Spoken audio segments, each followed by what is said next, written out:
नमस्कार. लढाई लोकसभेची एक मागोवा या इलेक्शन ट्रॅकरच्या दुसऱ्या भागात तुमचं मनपूर्वक स्वागत.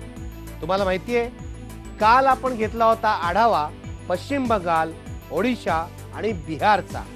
आज आपण जाणार आहोत दक्षिण भारताकडे. आंध्र प्रदेश, कर्नाटक, केरळ आणि तामिळनाडू या 4 राज्यांचा आढावा आपण घेणार आहोत.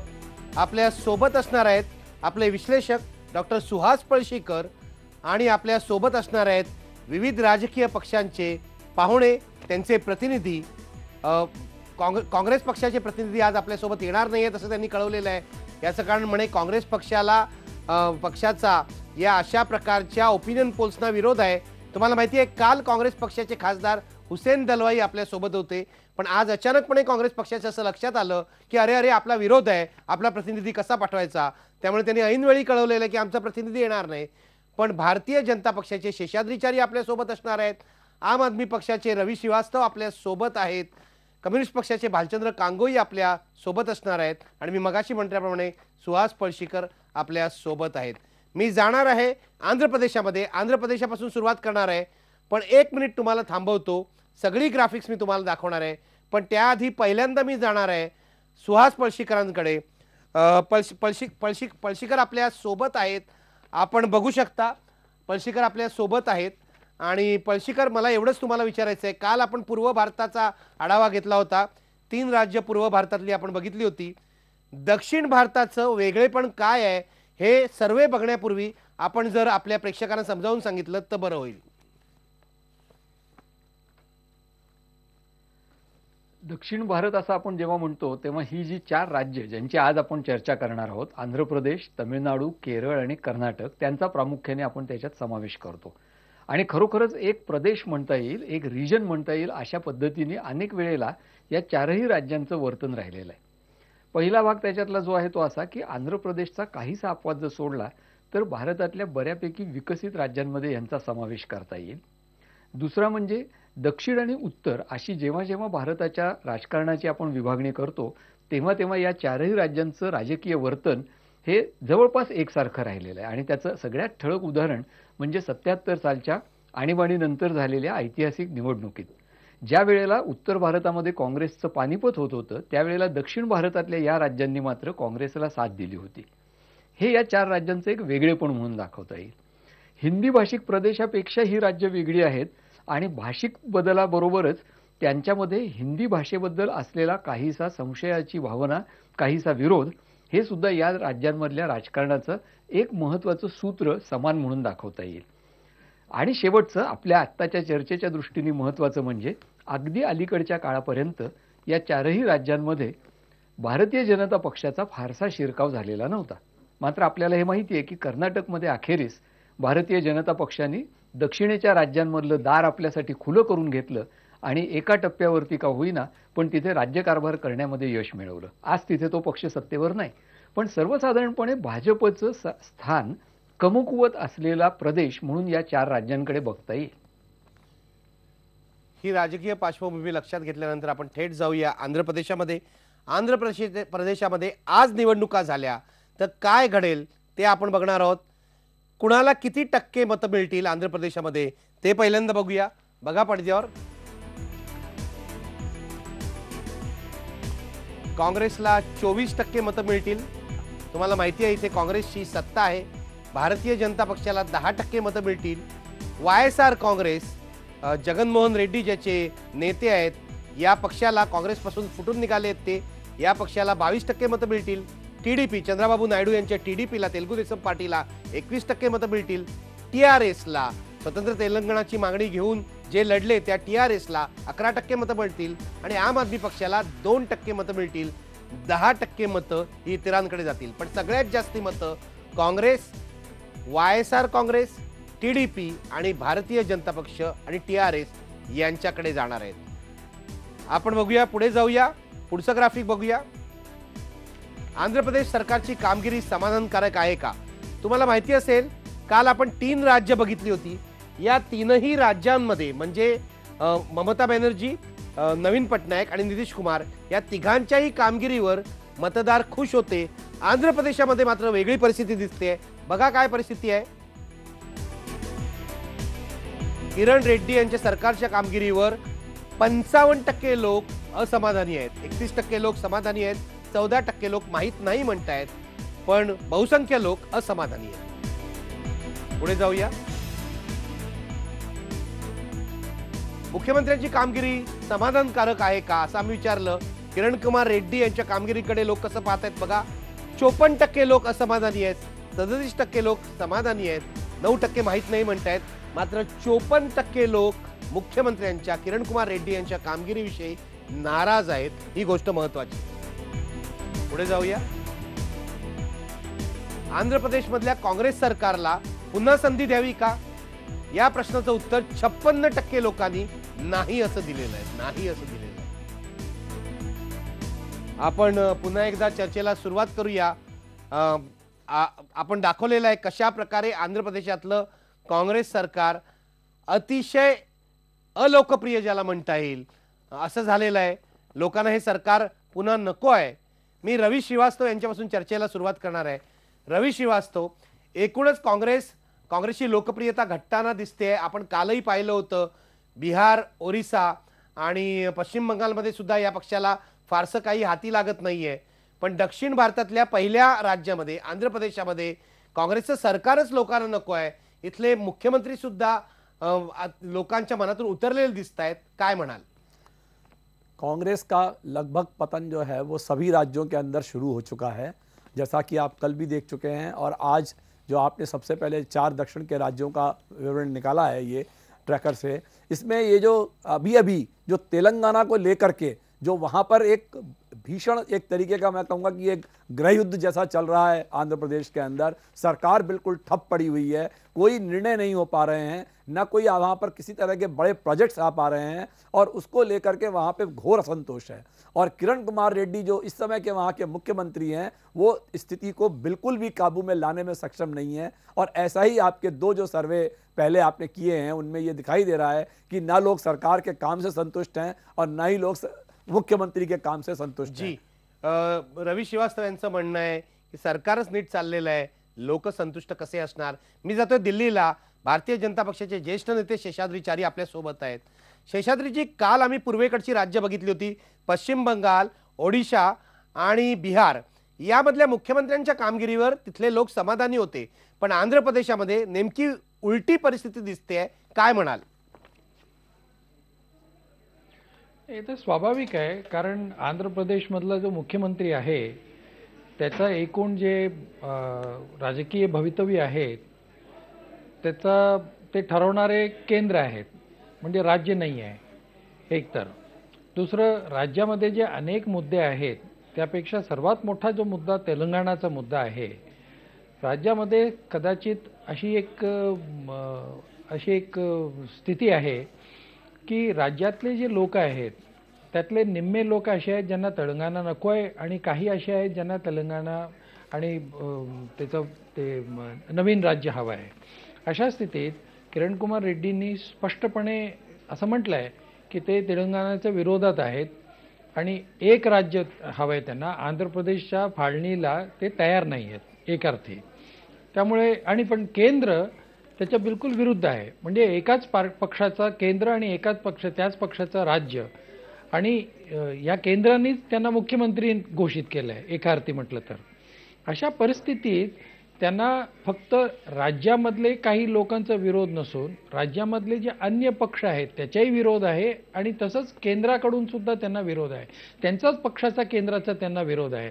त्यामुळे एका अर्थी त्यांचा जो इमेज आहे तो इमेज असा आहे की हा मनुष्य काही करू शकत नाही, केंद्रातही काही करू शकत नाही, राज्यातही काही करू शकत नाही, ही इज नो वेअर, अशी स्थिती जवळजवळ त्यांच्यासाठी निर्माण झालेली आहे. पहिली गोष्ट.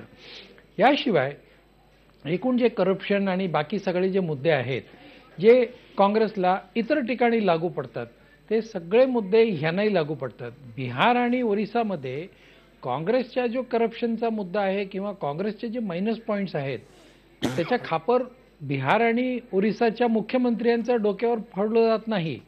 पण जिथे जसं दिल्लीमध्ये शीला दीक्षितनी खूप मोठं चांगलं काम केलं असेल कदाचित, पण केंद्रामध्ये काँग्रेसची जी मायनस पॉईंट्स आहेत त्याचा दुष्परिणाम त्याचा परिणाम शीला दीक्षितला भोगावं लागलं.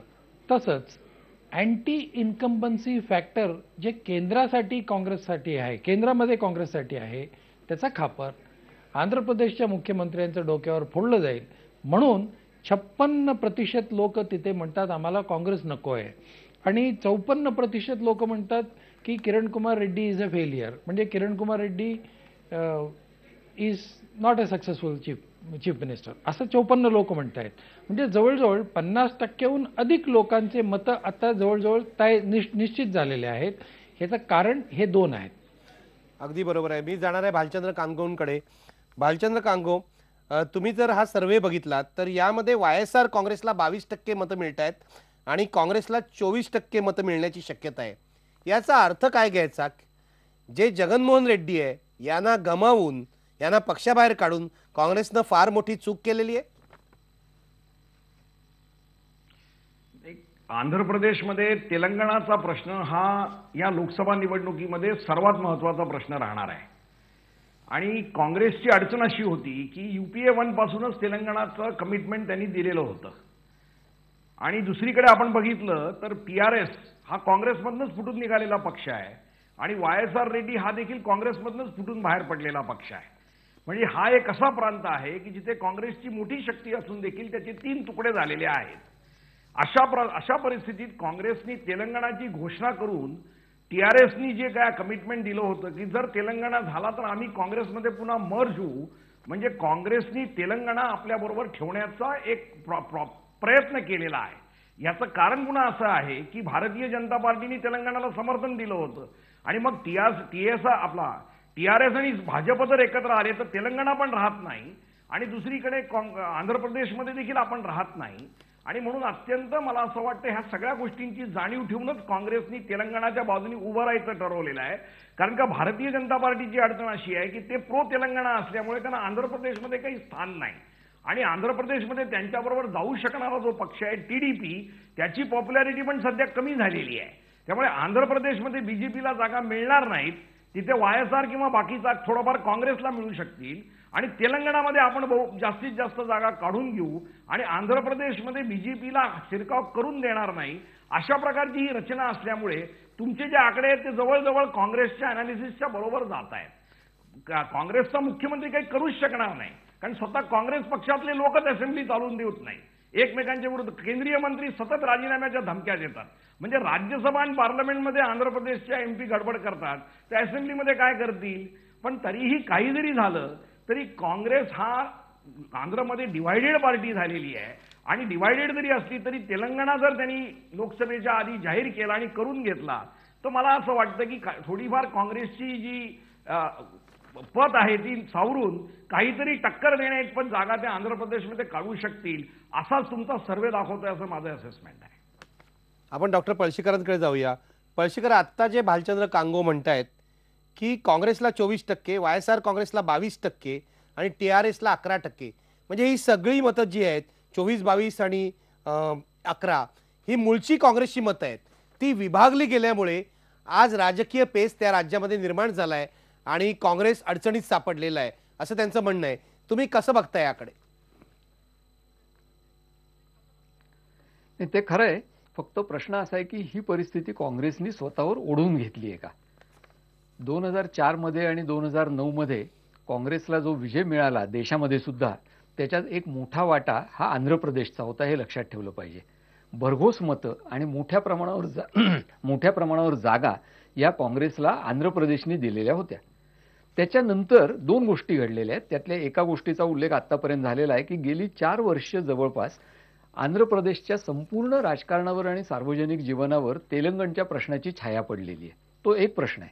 पण त्याच्या आधी दुसरा एक प्रश्न लक्षात घेतला पाहिजे की आंध्र प्रदेशात 2दा काँग्रेसला विजय मिळवून देणारे काँग्रेसचे तिथले जे नेते होते YSR, राजशेखर रेड्डी, त्यांचं दुसऱ्यांदा निवडणूक झाल्यानंतर आणि 2009च्या निवडणुकीनंतर अचानक अपघाती निधन झालं. त्या निधनानंतर जी पोकळी निर्माण झाली ती पोकळी काँग्रेसला तिथे भरून काढता आलेली नाही. हा दुसरा अत्यंत महत्त्वाचा पेच काँग्रेस पुढे आहे. YSR यांच्या मृत्यूनंतर त्यांचे चिरंजीव जगनमोहन यांना असं वाटलं की काँग्रेसच्या सर्वसाधारण पद्धतीप्रमाणे आपल्याला आंध्रचा सुभा दिला जाईल.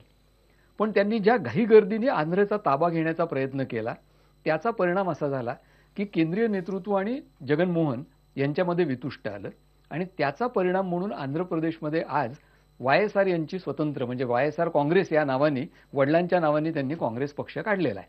जसं इंदिरा गांधींच्या नावाने काँग्रेस आहे होता तसा त्यांनी YSR नावाने काँग्रेस पक्ष काढलेला आहे.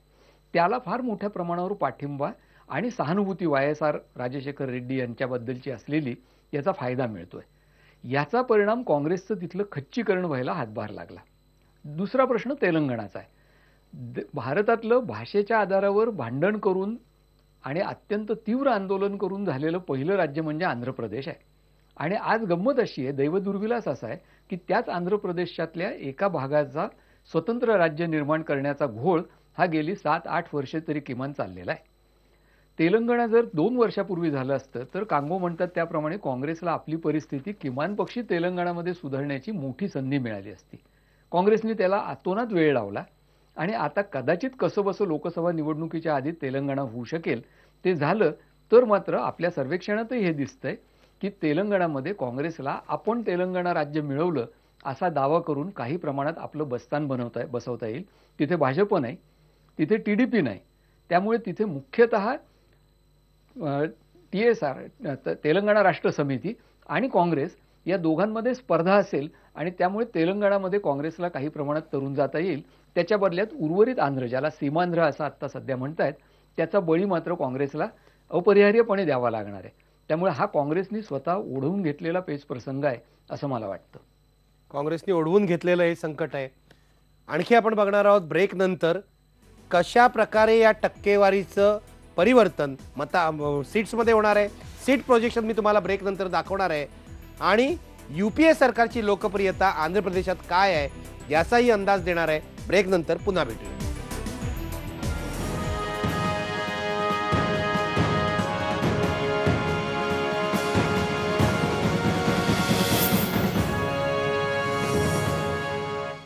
ब्रेक नंतर तुमचं पुन्हा एकदा स्वागत. ब्रेक पूर्वी आपण बघितलं की आंध्र प्रदेशातलं किरण कुमार रेड्डी यांचं काँग्रेस सरकार कसं लोकांच्या मनातून उतरलेलं आहे. आता बघूया केंद्रातल्या UPA सरकारविषयी आंध्र प्रदेशातल्या लोकांना काय वाटते.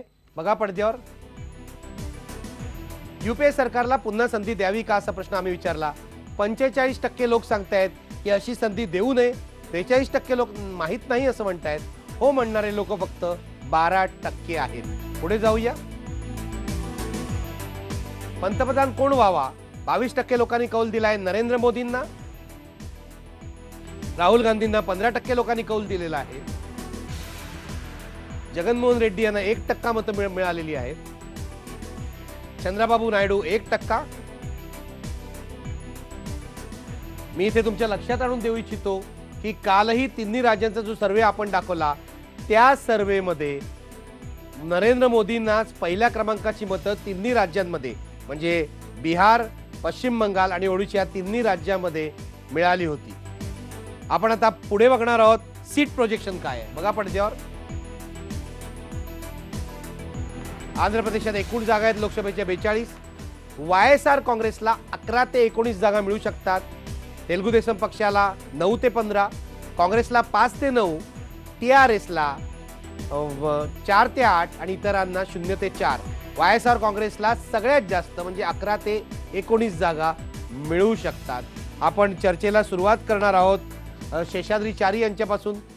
शेषाद्रीजी, मला तुम्हाला विचारायचं आहे की कालही आम्ही तिन्ही राज्यात पाहिलं की UPAची लोकप्रियता झपाट्याने घसरलेली आहे आणि नरेंद्र मोदी यांना पंतप्रधान पदासाठी लोक पहिल्या क्रमांकाची पसंती देत आहेत. काय सांगाल तुम्ही.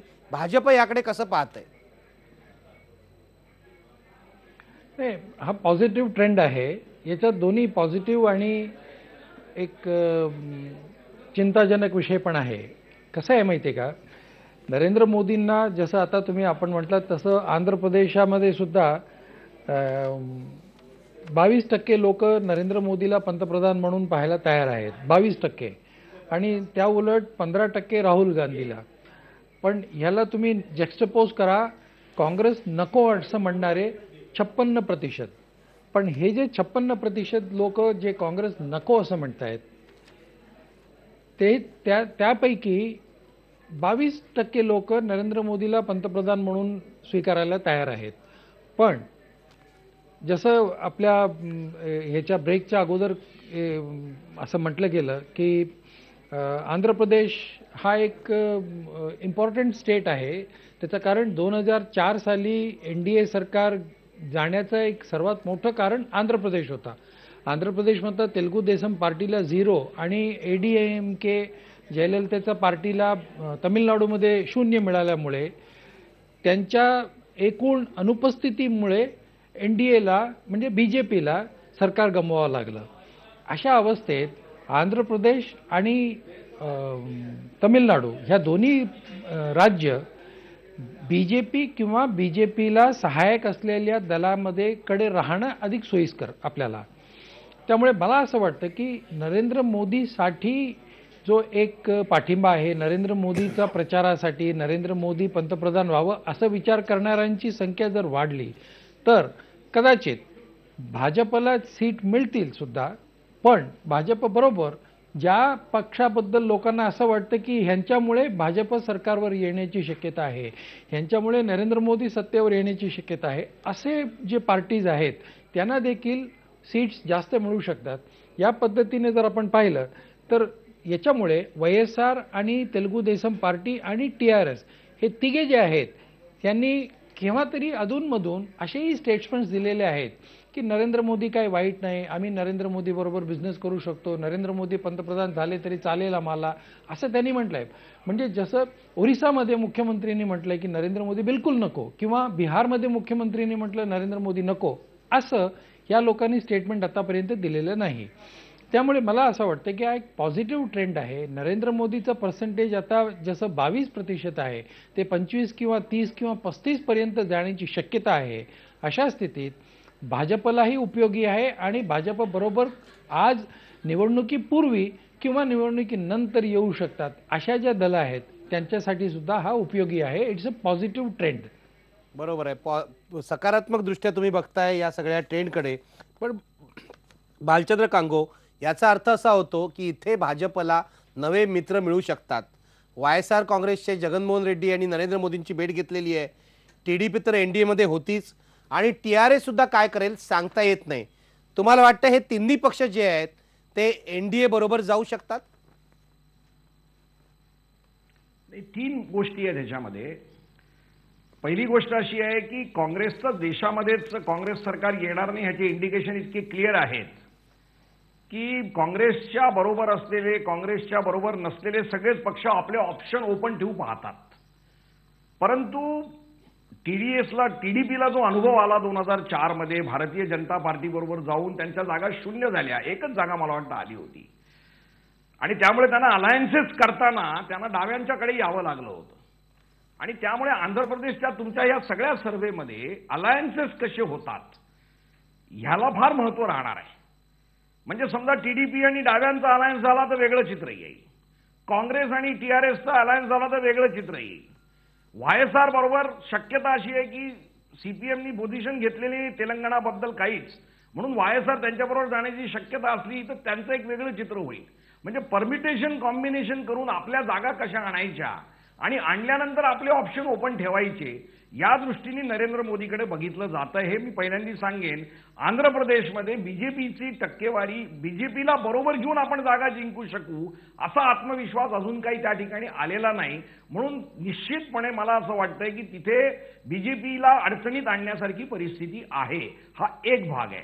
दुसरा भाग मला वाटतं तुम्ही नरेंद्र मोदी आणि राहुल गांधी यांची जी टक्केवारी दाखवली त्याच्यामध्ये मला स्वतःला असं वाटतंय की राहुल गांधी, तुम्ही जे प्रश्न विचारले होते त्यामुळे सोनिया गांधी, मनमोहन सिंग आणि राहुल गांधी असे तिन्ही एकत्र केले तर मला वाटतं नरेंद्र मोदींपेक्षा निश्चितपणे राहुल गांधींना जास्त तिकडे पसंती मिळेल असा माझा, कारण काही आंध्र प्रदेशशी माझा संबंध असल्यामुळे व्यक्तिगतरित्या मी सांगू शकतो की तिथे एक अशी काही अशा कॉन्स्टिट्युएन्सीज आहेत की जिथे निश्चितपणे होऊ शकेल. म्हणून मला असं वाटतं की आंध्र प्रदेशबद्दल अगदी ठामपणे बोलायचं असेल तर ती दोन गोष्टी घडणार. तेलंगणाची घोषणा केव्हा होते आणि अलायन्सेस कसे होतात ह्याच्यावरती तिथलं भवितव्य अवलंबून आहे. आणि त्यामुळे तिथे आज सगळे जे पक्ष आहेत म्हणजे चार प्रमुख पक्ष TRS, TDP, YSR हे तिन्ही पक्ष जे आहेत ते वेगवेगळ्या पद्धतीने आपले आवाज व्यक्त करत आहेत पुढचे ऑप्शन्स ओपन करण्यासाठी. पण आज तरी स्थिती अशी आहे की काही जरी झालं तरी सीट शेअरिंग ह्यांच्याच कॉम्बिनेशन्समध्ये आहे. आणि भारतीय जनता पार्टीला जर ह्यांच्यापैकी कोणी त्यांच्याबरोबर बिफोर इलेक्शन गेलं तरच काही आशा आहे, अन्यथा नाही, असं चित्र इमर्ज होतं. आणि तेच काँग्रेसची इलेक्शन स्ट्रॅटेजी मला वाटतं तीच राहील. आणि म्हणून त्यांनी तेलंगणा घाईघाईने डिक्लेअर केलं असं माझं स्वतःचं मत आहे. आपण पळशीकरांकडे जाऊया. पळशीकर, जे कांगो म्हणतायत की अलायन्सेस खूप महत्त्वाचे आहेत आंध्र प्रदेशमध्ये, आणि मगाशी तुम्ही म्हणालात की तेलंगणाचा प्रश्न सुद्धा महत्त्वाचा आहे, पण किती फरक पडू शकतो अलायन्सेसमुळे?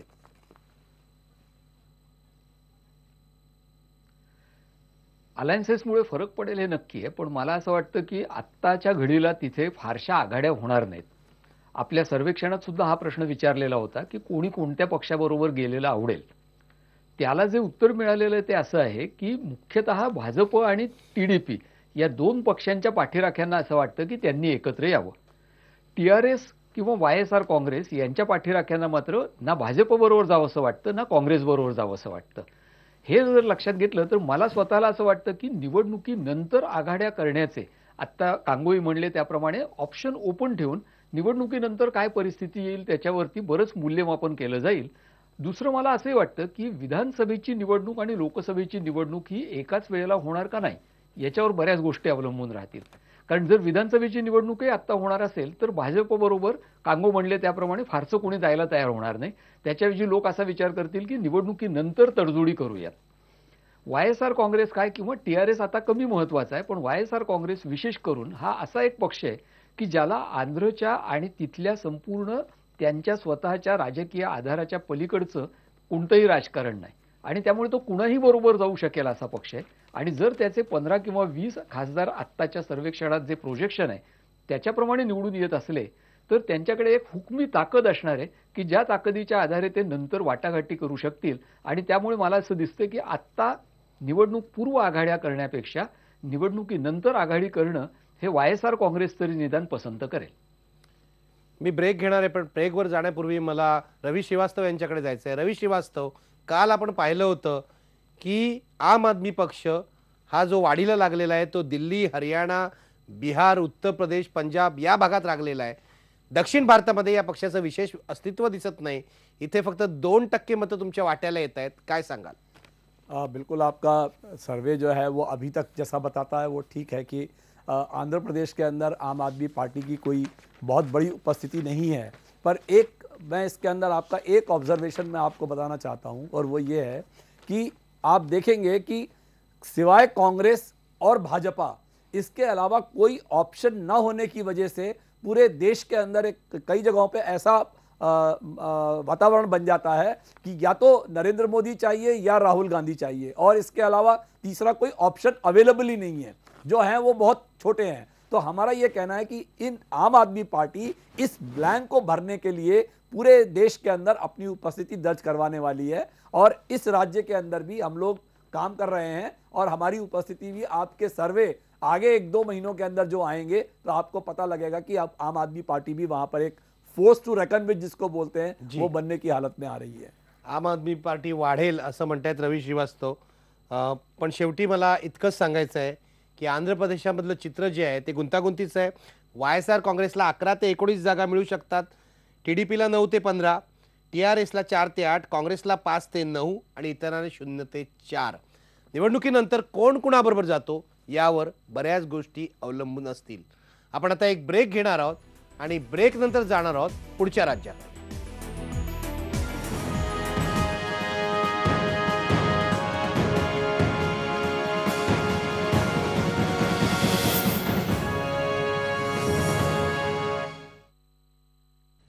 ब्रेक नंतर तुमचं पुन्हा एकदा स्वागत. तुम्ही बघतात लढाई लोकसभेची एक मागोवा. आपला इलेक्शन ट्रॅकर आहे. दर 3 महिन्याने आपण तो गेल्या जुलैपासून केलेला आहे आणि एकूणच 2014च्या लोकसभेचा अंदाज देण्याचा आपण प्रयत्न करतो आहोत. या क्षणाला निवडणुका झाल्या तर केरळमध्ये काय घडेल याचा अंदाज मी तुम्हाला आता देणार आहे. बघा पडद्यावर, केरळ दक्षिण भारतातलं एक महत्त्वाचं राज्य आहे. केरळमध्ये काँग्रेस प्रणित आघाडीचं सरकार आहे, UDFचं सरकार आहे. UDFच्या पारड्यामध्ये 50% मतं जाण्याची शक्यता आहे. LDF म्हणजे मार्क्सवादी कम्युनिस्ट पक्षाच्या नेतृत्वाखाली जी आघाडी आहे तिला 31% मतं मिळतील, भाजपला 9%, आम आदमी पक्षाला 5% आणि इतरांना 5%. पण UDFला म्हणजे काँग्रेस प्रणित आघाडीला सर्वाधिक 50% मतं मिळू शकतात. LDFला 31%. पुढे बघूया. मुख्यमंत्री ओमान चंडी, काँग्रेसचे जे मुख्यमंत्री आहेत ओमान चंडी यांची कामगिरी तुम्हाला कशी वाटते? समाधानकारक आहे कामगिरी असं म्हणणाऱ्यांची संख्या आहे 57%. आपण मगाशी बघितलं आंध्र प्रदेशच्या मुख्यमंत्र्यांच्या कामगिरीवर लोक समाधानी नाही आहेत, पण केरळमध्ये वेगळं चित्र दिसतंय. 57% लोक समाधानी आहेत. पुढे बघूया. UPA सरकारला पुन्हा संधी द्यावी का असा प्रश्न आम्ही विचारला. नाही म्हणणाऱ्या लोकांची संख्या 46% आहे. सगळ्या भारतामध्ये अधिक लोक असं सांगतायत, अधिकाधिक लोक असं सांगतायत की UPA सरकारला संधी देऊ नये. केरळमध्ये बघा 46% लोक नाही असं म्हणतायत, हो म्हणणारे 31% आहेत, माहीत नाही म्हणणारे 24% आहेत. पुढे बघूया. पंतप्रधान कोण व्हावा? नरेंद्र मोदींना केरळमध्ये फक्त 60% मतं आहेत. काल आपण पूर्व भारतातली परिस्थिती वेगळी बघितली, आंध्र प्रदेशातली वेगळी बघितली, पण केरळमध्ये मात्र नरेंद्र मोदींना फक्त 60% मतं आहेत. राहुल गांधींना बघूया किती मतं आहेत. राहुल गांधींना इथे 21% मतदारांनी पाठिंबा दिलेला दिसतोय. VS अच्युतानंद कम्युनिस्ट पक्षाचे ज्येष्ठ नेते आहेत, त्यांना 1% मतं पडलेली आहेत. AK अँटनी काँग्रेस पक्षाचे नेते, सध्याचे संरक्षण मंत्री, यांना 1% मतं पडलेली आहेत. आपण पुन्हा एकदा चर्चेला सुरुवात करणार आहोत आणि केरळ असल्यामुळे मी पहिल्यांदा जाणार आहे भालचंद्र कांगो यांच्याकडे.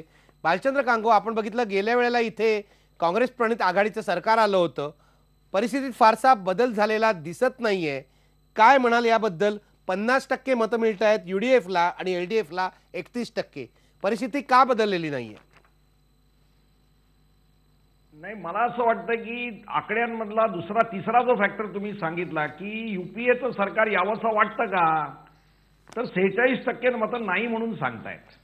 आणि लोकसभेसाठी हे डिसायसिव्ह राहणार आहे, आपण लक्षात घेतलं पाहिजे. केरळची ही प्रथा राहिलेली आहे की दर 5 वर्षानंतर 2-3% मतदानामध्ये फरक होऊन लंबक बदलतो. फक्त 2004 साली मात्र अपवाद झाला होता की जेव्हा UPAला 1ला डाव्यांनी पाठिंबा दिला होता तेव्हा 18 पैकी 17 जागा ह्या डाव्या पक्षांना मिळाल्या होत्या.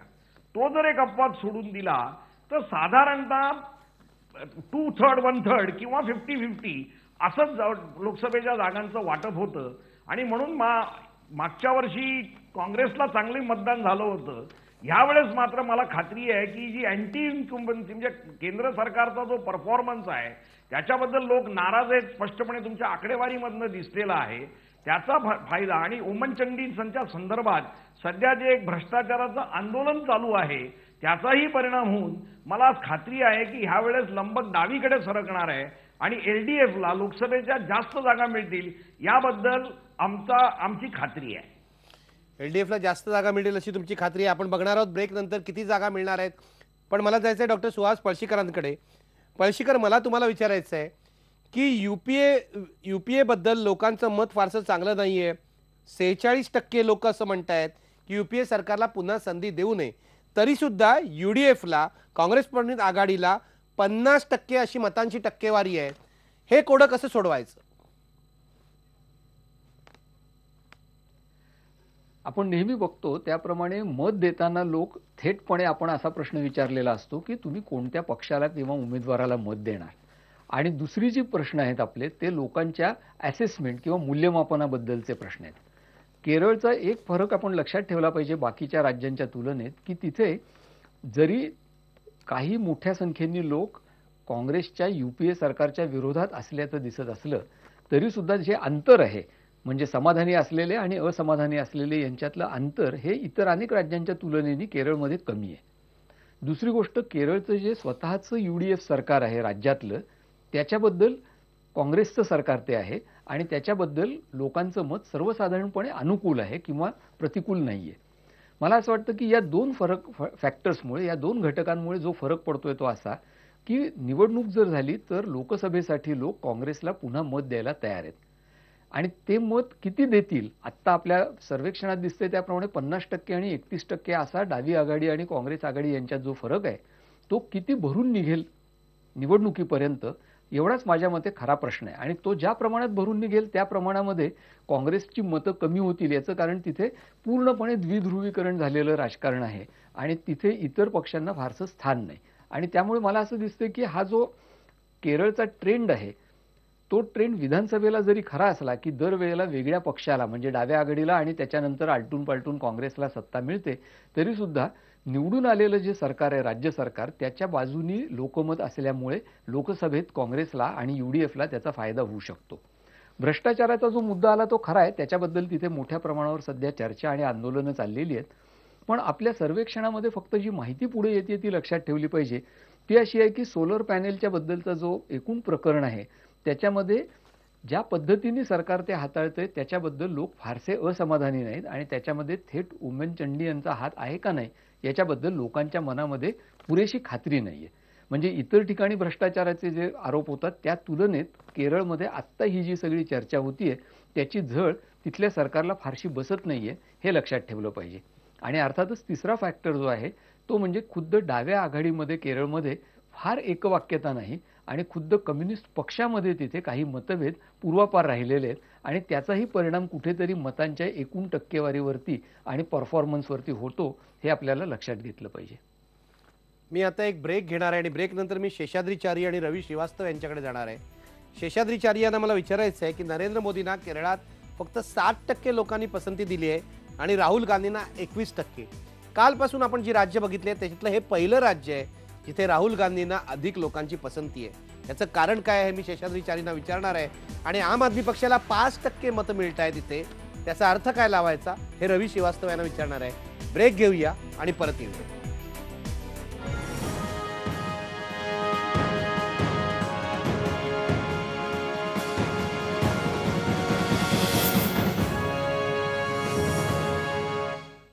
ब्रेक नंतर मी तुम्हाला पहिल्यांदा दाखवणार आहे केरळमधलं सीट प्रोजेक्शन. बघा पडद्यावर. केरळमध्ये एकूण जागा आहेत 20. UDFला काँग्रेस प्रणित आघाडीला 12 ते 18 जागा मिळतील. LDFला 2 ते 8 जागा मिळतील अशी शक्यता आहे. 12 ते 18 UDFला म्हणजे काँग्रेस प्रणित आघाडी या राज्यात पुढे राहणार आहे. 2009ला काय परिस्थिती होती ते जरा बघूया. 2009ला काँग्रेसला 13 जागा मिळाल्या होत्या, CPIMला 4 जागा आणि इतरांना 3 जागा मिळाल्या होत्या. म्हणजे काँग्रेसची जी परिस्थिती आहे ती जवळजवळ तशीच राहणार असं दिसतंय. पण मी चर्चेला सुरुवात करतोय शेषाद्रीचारी यांच्यापासून. शेषाद्रीजी, केरळ हे आम्ही कालपासून पाहत असलेलं पहिलं राज्य आहे जिथे नरेंद्र मोदींना कमी लोक पसंत करतायत. नरेंद्र मोदींना फक्त 60% मतं पडलेली आहेत आणि राहुल गांधींना 21%. काय अर्थ काढताय तुम्ही? नाही, याच्यात फार आश्चर्य नाही आहे. केरळमध्ये आता परिस्थिती म्हणजे अँटी काँग्रेस वेव्ह जरी असलं समजा, म्हणजे तुमच्या या एकूण सर्वेमध्ये असं लक्षात आलं आहे की 43% लोक काँग्रेसला नको म्हणणारे आहेत. 43%. हे जरी 43% नको म्हणणारे असले तरी हे सगळे जे 43% आहेत किंवा यांच्यापेक्षा जास्त जे लोक काँग्रेस हवाय म्हणणारे किंवा लेफ्ट पार्टी चालेल असं म्हणणारे सुद्धा लेफ्ट पार्टीजकडे जातील असं वाटत नाही. त्याचं कारण असं आहे की एकूण लेफ्ट प्रणित सरकार केंद्रावर येईल असं लोकांना वाटत नाही केरळमध्ये. त्यामुळे केरळमध्ये एका अर्थी म्हटलं तर एका वेळेला काँग्रेस, एका वेळेला लेफ्ट, एका वेळेला UDF, एका वेळेला LDF अशीच परिस्थिती जवळजवळ झालेली आहे. आणि तिथे जे फ्लोटिंग वोट्स आहेत ते फ्लोटिंग वोट्स एका पक्षाकडे नसून त्याचे काही ग्रुप्स आहेत. जसं नायर सर्व्हिस सोसायटीचा एक ग्रुप आहे, ते कधी लेफ्ट बरोबर जातात, कधी काँग्रेस बरोबर जातात. केरला काँग्रेस आहे, मणी काँग्रेस, असे अनेक ग्रुप्स आहेत.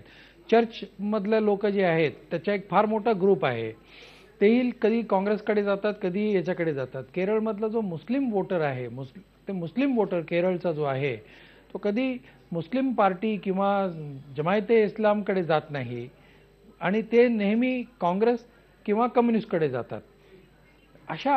अशा परिस्थितीमध्ये राहुल गांधी पंतप्रधान होतील म्हणून काँग्रेसला मतं द्यावा असं नसून लेफ्ट पार्टीला मतं देऊन सुद्धा काही उपयोग होणार नाही. लेफ्ट पार्टी काँग्रेसबरोबर जाऊ शकणार नाही. लेफ्ट पार्टी काँग्रेसबरोबर जाऊन सुद्धा काँग्रेसचं सरकार येईल अशी शक्यता नसल्यामुळे एका अर्थी it is anti left, anti Congress, पण एक पर्याय नसल्यामुळे काँग्रेसला मतं देणारी माणसं आहेत. पण तिथे आश्चर्यजनक म्हणजे तुमच्या याच्यात जसं म्हटलं आहे की 5% आम आदमी पार्टीसाठी आहेत, म्हणजे 1.5 वर्षापूर्वी सुरू झालेल्या एका पार्टीमध्ये 5% आहेत. पण आजची जी घटना आहे दिल्लीमधली आणि आज ज्या पद्धतीचा एक बेजबाबदारपणाने आम आदमी पार्टीचे मुख्यमंत्री वागले, तशा पद्धतीची स्थिती जर असली आणि या पार्श्वभूमीवर पुन्हा केरळमध्ये आम आदमी पार्टीला किती पाठिंबा मिळेल याची शंका आहे एक. आणि दुसरं, नरेंद्र मोदीसाठी 7% जी मतं देणारे लोक आहेत ते जर वाढले, समजा 7चं 10 झालं किंवा 15 होऊ शकला, तर स्वाभाविकपणे हा 15 आणि मग 21 कडून ते पुन्हा राहुल गांधी 15वर येतील. 15-15 असं जर होऊ शकला तर कदाचित बीजेपीला 1 किंवा 2 सीट मिळण्याची शक्यता आहे. ते सुद्धा मी असं म्हणत नाही की BJP will sweep the polls, कोणी म्हणू शकत नाही. पण काँग्रेसला जसं आंध्र प्रदेशचा एक मोठा पाठिंबा मिळाला गेल्या वेळेला, तसं यंदा केरळमध्ये एक पाठिंबा मिळण्याची शक्यता आहे. पण हे फक्त अँटी एस्टॅब्लिशमेंट वोट किंवा अँटी लेफ्ट वोट असं असून आणि तिसरं पर्याय नसल्यामुळे काँग्रेसकडे येणारे असतील. त्याचं कारण असं आहे की अत्यंत चांगला मनुष्य मानला जाणारा AK अँटनीला फक्त 1% मतं आहेत. हे 1% सुद्धा कदाचित त्याच्या कॉन्स्टिट्युएन्सीमधले लोक असतील. अदरवाईज काँग्रेस पक्षामध्ये सुद्धा किंवा अपोजिशनमध्ये सुद्धा त्यात लोक जे म्हणतात की मनमोहन सिंग नंतर जर एखादा चांगला मनुष्य त्या सगळ्या कळपात असेल तो फक्त AK अँटनी आहेत. म्हणजे ते कर्तृत्वान आहेत असं नाही आहे, त्यांनी काही केलं नाही, मूकपणे बसून त्यांनी सगळं पाहिलं आहे, एवढंच आहे त्यांच्याबद्दल. पण at least he is not involved in any corruption, अशा पद्धतीचं त्यांच्याबद्दलचं एकूण मत आहे. असं असून सुद्धा काँग्रेसला पाठिंबा देऊ शकणारे सुद्धा AK अँटनीला पंतप्रधान होतील असं वाटत नाही त्या लोकांना. म्हणजे ही काँग्रेसची एका अर्थी म्हटलं तर अत्यंत दयनीय अवस्था आहे. एक पर्याय नसल्यामुळे काँग्रेसकडे लोक जातात. बरोबर आहे, बरोबर आहे. आम आदमी पार्टीसारख्या आणखीन 10 लोक जर उभे राहिले तर इंडिव्हिज्युअल कॅन्डिडेट तिथे अजूनही निवडून येऊ शकतात. अगदी बरोबर आहे, तुमचा मुद्दा महत्त्वाचा आहे. पण रवी श्रीवास्तव, हेच मला तुम्हाला विचारायचं होतं की आंध्र प्रदेशापेक्षा केरळमध्ये तुमची परिस्थिती चांगली दिसते, याचं कारण काय आहे? और ऐसा निखिल जी, हमने इसको अच्छी तरह से देखा है कि आप अभी जो आप वोट परसेंटेज शेयर भी दिखा रहे थे, तो जैसा शेषाद्री जी बोल भी रहे थे कि आपने वहाँ पर बीजेपी का वोट शेयर जो है वो 9% बताया है और आम आदमी पार्टी का मात्र 5% बताया है. अभी वो 9% का शेयर जो है वो बीजेपी जो एक पिछले 50 सालों से एस्टेब्लिश पार्टी है और आम आदमी पार्टी जो मात्र 14 महीने पहले पैदा हुई है, उस पार्टी को वहाँ पर इतना एक सपोर्ट मिलना शुरू हो गया है.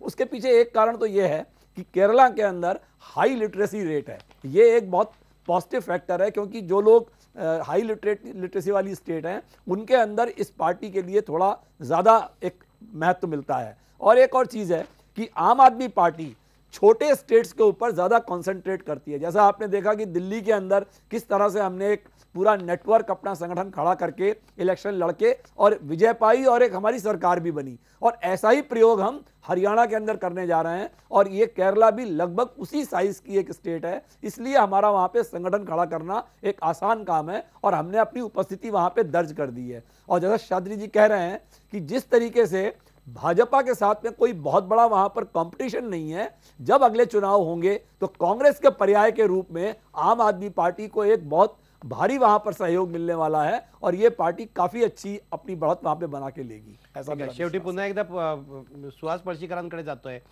पळशीकर, फार फरक पडताना दिसत नाही 2009च्या तुलनेमध्ये, काय म्हणाल या चित्राविषयी?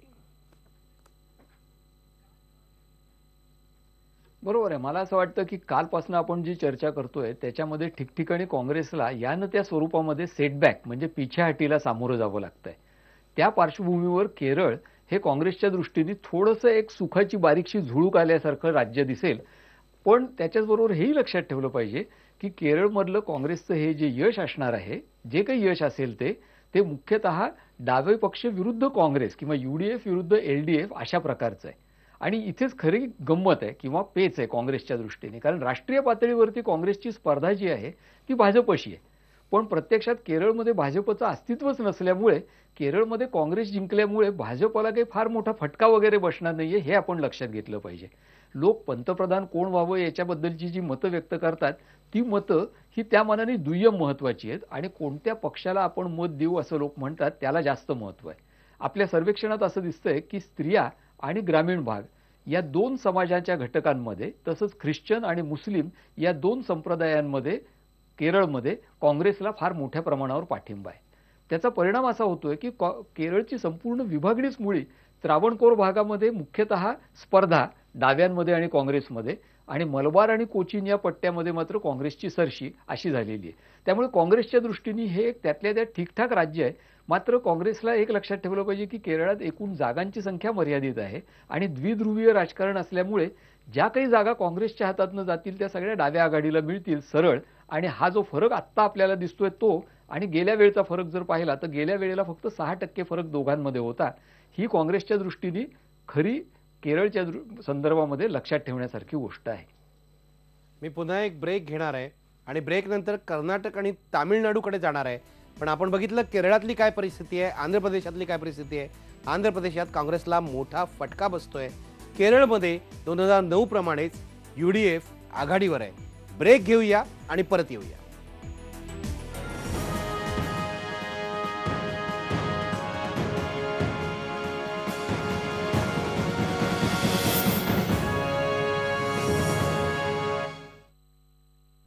नमस्कार. लढाई लोकसभेची एक मागोवा या आमच्या इलेक्शन ट्रॅकरमध्ये तुमचं पुन्हा एकदा स्वागत. कालपासून आपण हा ट्रॅकर बघतो आहोत ज्यामध्ये आपण पश्चिम बंगाल, ओडिशा, बिहार ही राज्य बघितली.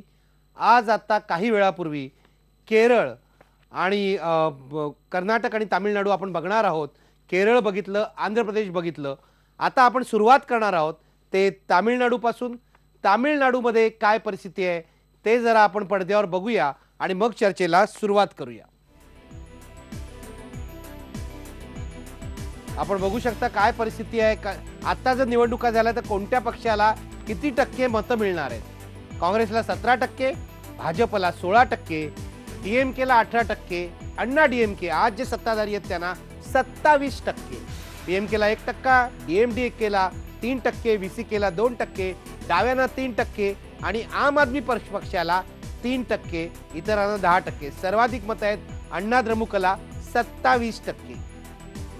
पुढे जाऊया. जयललिता सरकारवर तुम्ही समाधानी आहात का? बघा काय उत्तर आहे लोकांचं. 60% लोक म्हणतात आम्ही समाधानी आहोत, 30% म्हणतात आम्ही असमाधानी आहोत, 10% म्हणतात माहीत नाही. पण 60% म्हणजे सर्वाधिक लोक म्हणतात की आम्ही समाधानी आहोत. पुढे बघा. मुख्यमंत्री जयललिता यांची कामगिरी कशी वाटते? 64% लोक या कामगिरीवर समाधानी आहेत, 26% लोक समाधानी नाही आहेत आणि 10% लोकांना माहीत नाही असं सांगायचं आहे. पण 64% लोक जयललिता यांच्या कामगिरीवर समाधानी आहेत. याचा अर्थ जे उत्तर त्यांनी ममता बॅनर्जीबाबत दिलं होतं तिथल्या राज्यातल्या लोकांनी किंवा नवीन पटनायक यांच्याबाबत दिलं होतं किंवा नितीश कुमार यांच्याबाबत दिलं होतं तेच उत्तर इथे मिळतं आहे. केरळच्या मुख्यमंत्र्यांबद्दलही तेच उत्तर आपल्याला मिळालं होतं. फक्त अपवाद होता तो आंध्र प्रदेशचा. चर्चेला सुरुवात करूया आपण. मी थेट जाणार आहे शेषाद्री चारींकडे.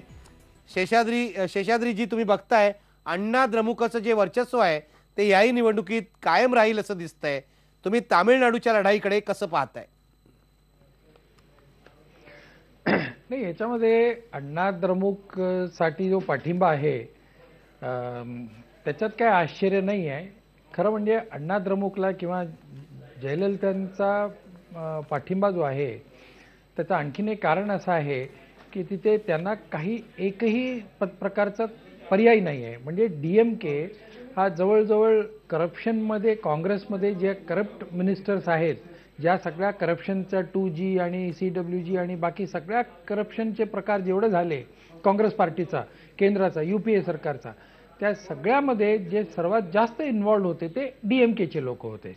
त्यामुळे आणि DMKचे अनेक लोक म्हणजे 3 तरी लोक 2 तरी जेलमध्ये गेले. अशा परिस्थितीमध्ये काँग्रेसबद्दल जसं म्हटलं जातं की करप्ट आहे आणि करप्शनमुळे आणि काँग्रेस नको असं म्हणणारे सगळे जे आहेत त्याच कारणामुळे DMKला नाकारणार आहेत तमिळनाडूमध्ये एक. आणि दुसरं, तमिळनाडूमध्ये एक आश्चर्यजनक म्हणजे काँग्रेसला जरी 16%, 18% लोक काँग्रेसला, 17% लोक काँग्रेसला पाठिंबा देणार असते तरी 16% लोक BJPला पाठिंबा देणार आहेत. त्याचं कारणही असं आहे की कदाचित लोकांना असं वाटतंय की केंद्रामध्ये नरेंद्र मोदी पंतप्रधान होतील, केंद्रामध्ये BJP प्रणित NDAचं सरकार येईल आणि त्या NDAच्या सरकारमध्ये जयललिताचा फार मोठा भाग राहणार आहे. जयललिताचा पाठिंबा त्या NDA सरकारला मिळेल. जयललिताचा पाठिंबा, जयललिता आणि नरेंद्र मोदीचे संबंध चांगले आहेत. या सगळ्या पार्श्वभूमीवर जयललिताला वोट देणं, मतं देणं म्हणजे एका अर्थी नरेंद्र मोदीला मतं देणं असंही त्याच्यामध्ये आहे. कदाचित याच्यापुढे जर आपण नरेंद्र मोदीला किती टक्के मतदान आहेत पंतप्रधानांसाठी आणि इतर कोणाला किती टक्के आहेत असं जर आपण एखादा आढावा घेतला तर कदाचित नरेंद्र मोदीची संख्या केरळपेक्षा तमिळनाडूमध्ये जास्त राहण्याची शक्यता आहे. शेषाद्रीजी, आपण हे बघणार आहोत नरेंद्र मोदींना किती टक्के लोकांची पसंती आहे. पण आधी जातोय मी भालचंद्र कानगोंकडे. भालचंद्र कानगो, डाव्यांना इथे 3% मतं दिसत आहेत. काही मतदारसंघात या तामिळनाडूतल्या तुमचा प्रभाव होता, पण आज आम आदमी पक्षाला सुद्धा तुमच्या एवढीच म्हणजे 3% मतं पडताना दिसत आहेत. काय उत्तर द्याल याचं? पुन्हा तामिळनाडूमध्ये आपण बघितलं पाहिजे की आघाड्यांचंच राजकारण आहे.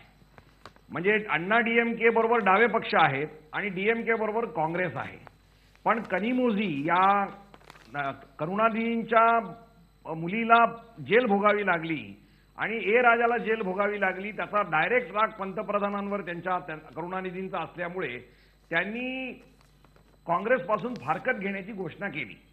परंतु वस्तुस्थितीचं ज्ञान त्यांनाही असल्यामुळे दुसरीकडे गुलाम नबी आझादला बोलवून त्यांनी चर्चाही सुरू केलेली आहे. आणि त्यामुळे लढाई जी आहे ते अण्णा द्रमुक बरोबर कोण आणि DMK बरोबर कोण अशा दोन आघाड्यांमध्ये होते. आणि त्यामुळे डाव्यांना एकमेकांचा, डाव्यांचा फायदा जयललिताला होतो आणि जयललिताचा फायदा डाव्यांना होतो. हा मागचा अनुभव आहे आणि तोच अनुभव आता रिपीट होणार आहे. फक्त बदल काय घडतोय तामिळनाडूमध्ये त्याच्याकडे आपण जरा बारकाईने लक्ष दिलं पाहिजे. हे असं एक राज्य आहे की जिथे 1966 पासून राष्ट्रीय पक्ष मोडीत निघालेले आहेत. म्हणजे भारतामधलं आज जे चित्र आहे, म्हणजे मला जे चित्र असं दिसतंय की काँग्रेस हा राष्ट्रीय पक्ष 1968 मध्ये डिव्हिजन संघटना काँग्रेस आणि काँग्रेस म्हणून झाला. पण हळूहळू काँग्रेस पक्षामधल्या फुटी आता राज्य पातळीवर होत आहेत.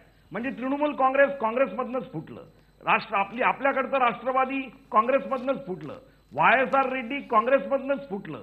त्यामुळे रिजनल पातळीवर काँग्रेसला एक पर्याय निर्माण होतोय आणि BJPला थोडीफार एक केंद्रीय पक्ष म्हणून थोडीशी जागा मिळतीये आणि काँग्रेसचं पतन होतंही या देशातली नवीन परिस्थिती निर्माण होतीये. त्याचं चित्र मला वाटतं तामिळनाडूमध्ये दिसत जरी असलं तरी शेवटी लढाई ही अण्णा द्रमुक आणि DMK मध्ये होणार आणि जे अण्णा द्रमुक बरोबर जाणार त्यांना फायदा होणार, जे अण्णा द्रमुक बरोबर जाणार नाही त्यांचं नुकसान होणार. आणि ह्या बाबतीत जयललितांनी इंडिकेशन क्लिअर कट दिलेलं आहे की ती डाव्या पक्षाबरोबर जाईल. त्याचं कारण असं आहे की तामिळनाडूमध्ये एकंदरीत जे राजकारण होत आहे त्याच्यामध्ये तिला त्याचा फायदा दिसतोय. आणि म्हणून मला असं वाटतंय की तिथे देखील आंध्र प्रदेशबद्दल मी जे म्हटलं की पोस्ट इलेक्ट्रल अलायन्स, कारण DMK देखील NDA बरोबर गेला होता आणि अण्णा DMK देखील NDA बरोबर गेला होता. म्हणजे NDA किंवा काँग्रेस हे दोघांनाही काही पर्याय नाही अशातला भाग नाही. त्यांचं फक्त एवढंच म्हणणं असतं की तामिळनाडू आणि आमचे इंटरेस्ट ह्याचं लक्ष दिलं पाहिजे. जाता जाता फक्त एवढंच सांगेन की तामिळनाडूमध्ये एक अत्यंत भावनात्मक प्रश्न झालेला आहे. त्याचा परिणाम इलेक्शनवर कसा होईल हे काही सांगता येत नाही. आणि तो म्हणजे श्रीलंकेमध्ये घडणाऱ्या अँटी तामिळ घटना आणि तिथले जे कोळी आहेत त्यांना सातत्याने जे पकडलं जातं आणि त्यामुळे तामिळमध्ये एक अशी भावना तयार करण्यात येते की केंद्र सरकार जे आहे ते तामिळ यांच्या प्रश्नाकडे दुर्लक्ष करतं. या बाबतीत मी म्हणेन काँग्रेसनी टॅक्टिकल भूमिका घेण्याचा प्रयत्न केलेला आहे, पण BJPनी पण आपली भूमिका स्पष्ट केलेली नाही की LTTच्या संदर्भात आणि एकंदरीत श्रीलंका आणि तामिळ यांच्या संदर्भामध्ये केंद्रामध्ये आल्यानंतर BJPची काय भूमिका असेल याच्याबद्दल अगदी सोयीस्कररित्या नरेंद्र मोदींपासून सगळ्यांनी चुप्पी साधलेली आहे. आणि त्यामुळे हा प्रश्न जर भावनात्मकरित्या तीव्र झाला तर त्याचा फायदा घेता यावा म्हणून DMK आणि अण्णा DMK दोघेही कॉम्पिटिशन करतायत आणि ह्याचा परिणाम श्रीलंका आणि भारत यांच्या रिलेशनशिपवर होतोय त्याचे दूरगामी परिणाम मला वाटतं होणार आहेत. त्याच्याकडे पण आपण लक्ष वेधलं पाहिजे आणि त्या दृष्टीने मला वाटतं तामिळनाडूच्या निवडणुकीमध्ये अण्णा डीएमके हा तरी सध्या वरचढ ठरतोय आणि डावे त्याच्याबरोबर जात असल्यामुळे डाव्यांना त्याचा फायदा होणार आहे असं चित्र आहे. मी जाणार आहे डॉक्टर सुहास पळशीकरांकडे. पळशीकर, तामिळनाडूमध्ये भ्रष्टाचाराचा मुद्दा किती महत्त्वाचा ठरतोय? कारण आता आपल्या दोन्ही पाहुण्यांनी म्हटल्याप्रमाणे द्रमुकचेच नेते भ्रष्टाचाराच्या प्रकरणात अडकले, त्याचा फायदा अण्णा द्रमुक घेऊ शकतो. तो मुद्दा किती महत्त्वाचा ठरतोय आणि आता कांगो म्हणाले त्याप्रमाणे श्रीलंकेचा प्रश्न जो आहे त्याचा किती परिणाम होईल? थेट परिणाम मला असं वाटतं की श्रीलंकेचा आणि श्रीलंकेपेक्षाही खरं तर कांगो म्हणले त्याप्रमाणे तिथल्या मच्छीमारांचा प्रश्न आहे. हे जे मच्छीमार आहेत त्यांना एकतर समुद्रामध्ये मच्छीमारी करता येत नाही किंवा ती करताना ते थोडी जरी त्यांची नौका मागे पुढे झाली तरी त्यांनी सागरी हद्द ओलांडली असं म्हणून त्यांना अटक केली जाते. श्रीलंकेतल्या तमिळांचा प्रश्न तर आहेच, पण त्याच्याखेरीज खुद्द तमिळनाडूमधले जे गोरगरीब हातावर पोट असलेले मच्छीमार आहेत त्यांचा हा प्रश्न असल्यामुळे तो आर्थिकदृष्ट्या आणि भावनिकदृष्ट्या दोन्ही अर्थांनी फार महत्त्वाचा प्रश्न आहे. आपल्या सर्वेक्षणात असं दिसतंय की अण्णा द्रमुक त्यातल्या त्यात म्हणजे द्रमुक आणि अण्णा द्रमुक यांच्यापैकी अण्णा द्रमुक हा प्रश्न नीट सोडवू शकेल असं त्यातल्या त्यात लोकांना जास्त प्रमाणात वाटतंय. अर्थात हे जे आहे याच्यात मुळात एक लक्षात ठेवलं पाहिजे की तमिळनाडूतलं राजकारण हे मुख्यतः या दोन पक्षांभोवती फिरतंय. बाकीचे सगळे त्यांचे उपग्रह असल्यासारखे त्यांच्या भोवती फिरतायत आणि आत्ता कांगो म्हणले त्याप्रमाणे एकदा काँग्रेस त्यांच्याबरोबर जाते तर एकदा भाजप त्यांच्याबरोबर जाते. आत्ता आपल्या चर्चेत देखील आपण पाहिलं की कांगोंचा दावा असा आहे की डावे हे अण्णा द्रमुक बरोबर आहेत, तर त्याच्या उलट शेषाद्रीचारी जे म्हणतात ते असं की भाजप आणि अण्णा द्रमुक हे बरोबर जातील आणि त्यामुळे आम्हाला तिथे फायदा मिळेल. तेव्हा सगळेच पक्ष मुख्यतः या दोन पक्षांच्या भोवती फिरतायत. जर निवडणूक पूर्व आघाड्या झाल्या नाहीत तर मात्र तिथे किमान 4 पक्षांची लढत होईल असं आपल्या सर्वेक्षणात दिसतं आणि आपलं सर्वेक्षण ज्या वेळेला झालं त्यावेळेला कोणत्याही आघाड्या नक्की नव्हत्या. त्यामुळे ही आकडेवारी 4 स्वतंत्र पक्षांची आहे. ती आकडेवारी आपल्याला असं दाखवते की द्रमुक, काँग्रेस आणि भाजप यांची साधारणपणे सारखीच ताकद आहे. त्याच्या उलट अण्णा द्रमुक मात्र त्या तिघांच्याही तुलनेने खूप पुढे आहे आणि त्यामुळे निवडणुकीच्या शर्यतीत अण्णा द्रमुकच्या मागे जाण्याचा प्रयत्न सगळेच जण करतील द्रमुक सोडून असं चित्र आत्ता तरी आपल्याला दिसतं. दुसरा भ्रष्टाचाराचा प्रश्न आहे. मला असं वाटतं की भ्रष्टाचाराबद्दल तमिळनाडूमध्ये कोणी कोणाला बोलायचं असा खरा तो प्रश्न आहे. कारण आत्ता कणिमोळी असतील किंवा राजा असतील यांच्याबद्दलची भ्रष्टाचाराची प्रकरणं गाजतायत, पण खुद्द जयललितांच्या बद्दलचे आर्थिक गैरव्यवहारांचे खटले अजून मिटलेले नाहीयेत आणि ते वेगवेगळ्या न्यायालयांमध्ये चाललेले आहेत. हे लक्षात जर ठेवलं तर एकूण तामिळनाडूच्या राजकारणातल्या चर्चेतनं भ्रष्टाचाराचा मुद्दा हद्दपार करून सगळे गप्प बसले तर जास्त चांगलं होईल असं मला वाटतं. अगदी. मी एक ब्रेक घेणार आहे आणि ब्रेक नंतर मी रवी श्रीवास्तव आणि इतर पाहुण्यांकडे पण जाणार आहे. पण सगळ्यात महत्त्वाची गोष्ट ब्रेक नंतर मी तुम्हाला दाखवणार आहे सीट प्रोजेक्शन.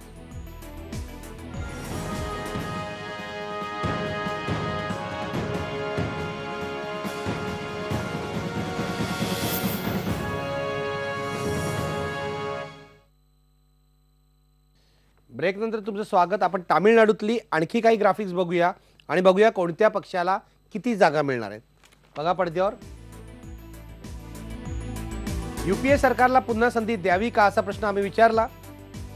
नाही म्हणणारे लोक आहेत 48%. या राज्यात सुद्धा 48% लोकांना वाटतंय यूपीए सरकारला पुन्हा संधी देऊ नये. माहीत नाही म्हणणारे आहेत 33%. 19% लोकांना वाटतंय की हो संधी द्यावी. पुढे बघा. पंतप्रधान कोण व्हावा. मगाशी शेषाद्रीचारी म्हणाले त्याप्रमाणे नरेंद्र मोदींना सर्वाधिक मत आहेत 17%. राहुल गांधी 11%. जयललिता 8%. करुणानिधी 1%. पी चिदंबरम 1%. पुढे बघा. पुढे सीट प्रोजेक्शन 39 जागा आहेत. तामिळनाडूमध्ये अण्णा द्रमुकला 15 ते 23 म्हणजे सर्वाधिक जागा मिळणार आहेत. द्रमुकला 7 ते 13, काँग्रेसला 1 ते 5, इतरांना 4 ते 10. पण अण्णा द्रमुक स्पष्टपणे आघाडीवर आहे. 2009ला काय झालंय जरा बघूया. बघा 2009ची परिस्थिती. द्रमुकला इथे 18 जागा मिळाल्या होत्या आणि मगाशी जे शेषाद्रीचारींनी उल्लेख केला हा 2004चा होता, पण 2009ला सुद्धा द्रमुकने आपल्या 18 जागा कायम ठेवल्या होत्या. त्यामुळे काँग्रेसला सुद्धा एक बळ मिळालं होतं. द्रमुकला 18 जागा होत्या, त्या आता कमी होऊन 7 ते 13 होतील. काँग्रेसला 8 जागा मिळाल्या होत्या, त्याही कमी होऊन 1 ते 5 होतील. आणि अण्णा द्रमुकला ज्या 9 जागा होत्या त्या वाढून 15 ते 23 होतील असं दिसतंय. मोठा फरक तामिळनाडूमध्ये पडणार आहे. आणि इथे जर जयललिता आघाडीवर राहिल्या तर त्या कुणाबरोबर जातात यावर बऱ्याच गोष्टी अवलंबून असणार आहेत. मी पुन्हा एकदा चर्चेला सुरुवात करतोय शेषाद्री चारींपासून. शेषाद्रीजी, तुम्ही मगाशी म्हणालात त्याप्रमाणे घडलेलं आहे. नरेंद्र मोदींना पंतप्रधान पदासाठी 17% लोकांनी पसंती दिलेली आहे. ही तुम्हाला पॉझिटिव्ह गोष्ट वाटते का? हा बिलकुल आमचाही अंदाज असा होता बरं का. तमिळनाडूमध्ये 17% आता आहे, पण हळूहळू जसं पुढे जाईल कदाचित फेब्रुवारी अखेरीस किंवा मार्चमध्ये हे 17 ते जवळजवळ 22, 23, 25 पर्यंत सुद्धा जाण्याची शक्यता आहे. कारण तमिळनाडूमध्ये एका अर्थी जयललितांनी एक महिन्यापूर्वी असे म्हटलं होतं की जयललिता पक्षाने, म्हणजे जयललिताचा पक्षाने सांगणं आणि जयललितांनी सांगणं याच्यात फारसा फरक नाही आहे, पण तरीसुद्धा पक्षाने असं म्हटलं की तमिळनाडूचा पंतप्रधान का नको, असं त्यांनी एक विषय काढलेला आहे.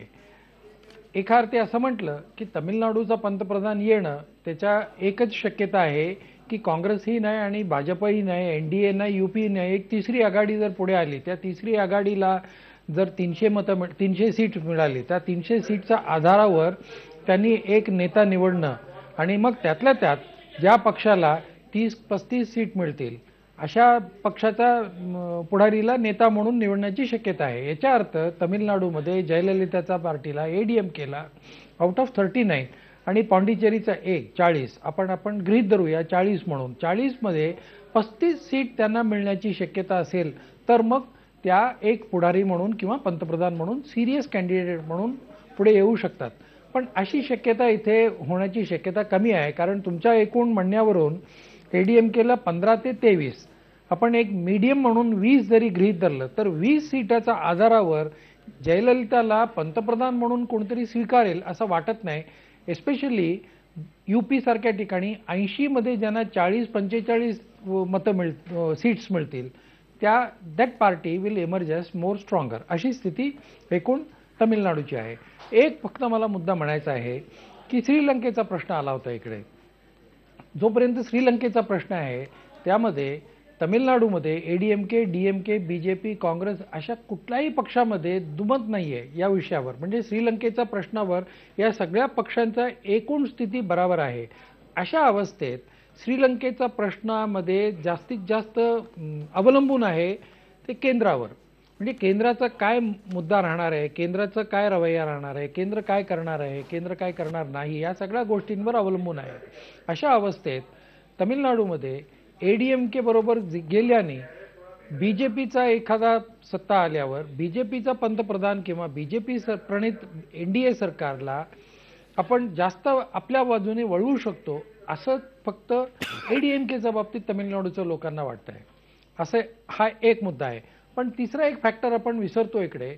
एडीएमके, डीएमके, काँग्रेस, बीजेपी शिवाय तमिळनाडूमध्ये अनेक ग्रुप्स आहेत. पुन्हा जसं केरळमध्ये आहेत, लहान सहान ग्रुप्स आहेत, पण या सगळे जे ग्रुप्स आहेत हे वोट टिल्टिंग फॅक्टरमध्ये आहेत.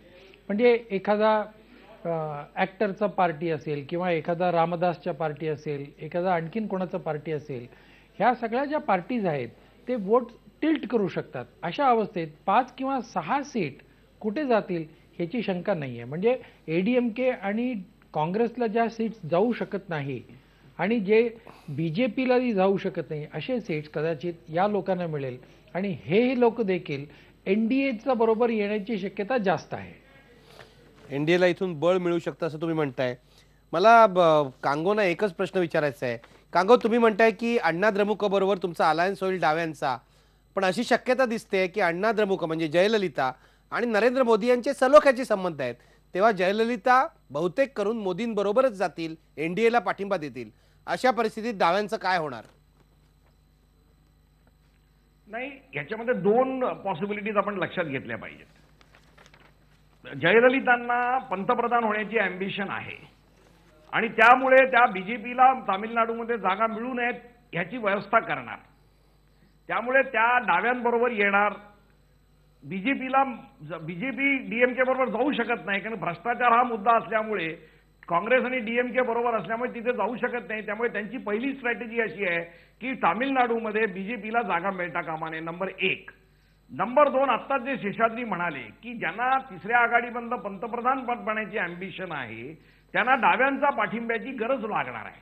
डाव्यांच्या किती जागा येतील काय येतील नंतरचा गोष्ट, पण एक आयडिओलॉजिकल पोझिशन घेऊन निश्चितपणे भूमिका काँग्रेस बीजेपी विरुद्ध सातत्याने घेणारे डावे पक्ष असल्यामुळे डाव्या पक्षांची मदत ज्याला मिळेल त्याला पंतप्रधान होण्याची संधी जास्त असते. हे आपण आयके गुजरालच्या वेळेस आणि देवगौडाच्या वेळेस बघितलेलं आहे. आणि त्यामुळे लॉंग टर्म प्लॅनिंग म्हणून डाव्या पक्षांबरोबरच अण्णा डीएमके जाणार. आणि निवडणुकीनंतर काय एक्झॅक्टली पोझिशन होणार, कोणाकोणामध्ये स्पर्धा आहे, किती होईल, म्हणून आज तरी अण्णा डीएमकेची परिस्थिती अशी आहे की आपल्याबरोबर असलेले पक्ष आणि आपण मिळून किमान 30 ते 32 जागा आपल्याला मिळायला पाहिजेत या दृष्टीने ते अलायन्स करणार. आणि मला असं वाटतं की तशा पद्धतीने त्यांची पावलं सुरू झालेली आहेत आणि ती शक्यता मला पॉसिबिलिटी दिसते. कारण डीएमकेमध्ये भ्रष्टाचारामुळे बदनामी एवढंच नाही तर त्यांच्या मुलांमध्ये भांडणं सुरू झालेली आहे. स्टॅलिन आणि अल्लागिरी यांच्यामधलं भांडण, करुणानिधी आता आजारी असल्यामुळे ते कंट्रोल करायला दिवसेंदिवस कठीण पडत आहे.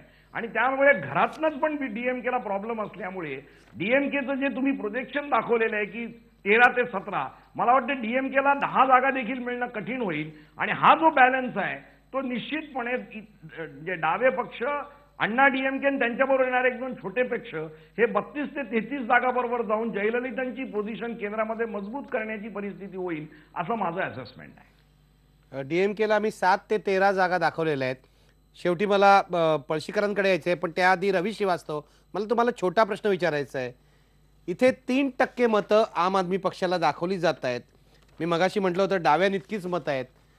याचा अर्थ कसा तुम्ही लावता? काहीही संघटना नसताना 3% लोक तुमच्या पाठीशी आहेत. ये तमिलनाडु के अंदर अगर आप पीछे हिस्टोरिकली उठा करके देखेंगे तो वहाँ पर आपको एक बड़ा स्पष्ट पैटर्न नजर आएगा. वहाँ पर इन दोनों पार्टियों ने, डीएमके और एआईडीएमके ने, पूरा शासन 5-5 साल का बाई रोटेशन किया हुआ है. एक पीछे के आप 8-10 चुनाव उठा के देखेंगे तो बिल्कुल वैसे ही हुआ. उसके हिसाब से इस बार की कैलकुलेशन के अंदर चूंकि एआईडीएमके का शासन था तो अभी डीएमके को आना चाहिए था. बट आप ये देख रहे हैं कि वहां पर आम आदमी पार्टी का एक परसेंटेज वोट का बनना शुरू हो गया है. और ऐसा बना है कि वो लगभग सीपीआई जो आपकी एक एस्टेब्लिश लेफ्ट पार्टी है उसके बराबर वहां पे खड़ा हो गया. उसका कारण क्या है कि जो 2G घोटाला, जो देश में सबसे बड़ा घोटाला हुआ 1,76,000 करोड़ का, उसका पूरा कनेक्शन दिल्ली के बाद सीधा मुंबई और उसके बाद तमिलनाडु से ही था. और वहां पे कनिमोली और ये राजा, ये लोग जेल गए और जेल से बेल होकर के बाहर आए. मगर आप आज देखेंगे कि जो डीएमके का पूरा वंशवाद है वो पूरा का पूरा विवादों के घेरे में है और उन पर कई भ्रष्टाचार के आरोप लग चुके हैं. तो इसलिए ये बहुत स्पष्ट स्थिति है कि वहां की जनता अब एक थर्ड ऑप्शन की तरफ देखेगी कि ये डीएमके और एआईडीएमके के अलावा एक पार्टी जो साफ सुथरी छवि लेकर के आ रही है और वो सही कैंडिडेट खड़े करती है. तो मैं समझता हूं कि आपके लिए अब वहां पर काम करना बहुत बड़ा एक स्कोप आपके लिए अवेलेबल है. तुम्हाला असं वाटतं आपसाठी अनुकूल परिस्थिती आहे. पण मला पळशीकरांकडे जायचं आहे. पळशीकर, इथे अण्णा द्रमुकला आपण 15 ते 23 जागा दाखवल्या आहेत. आपण असं धरलं त्यांना 21 जागा मिळतील, 18 ते 20, आणि कांगो म्हणतायत त्याप्रमाणे 32 पर्यंत ते आपल्या अलाईज जे आहेत, मित्रपक्ष आहेत, त्यांच्यासोबत जातील असं त्यांचं म्हणणं आहे. जयललिता राष्ट्रीय राजकारणात कोणती भूमिका पार पाडू शकतात?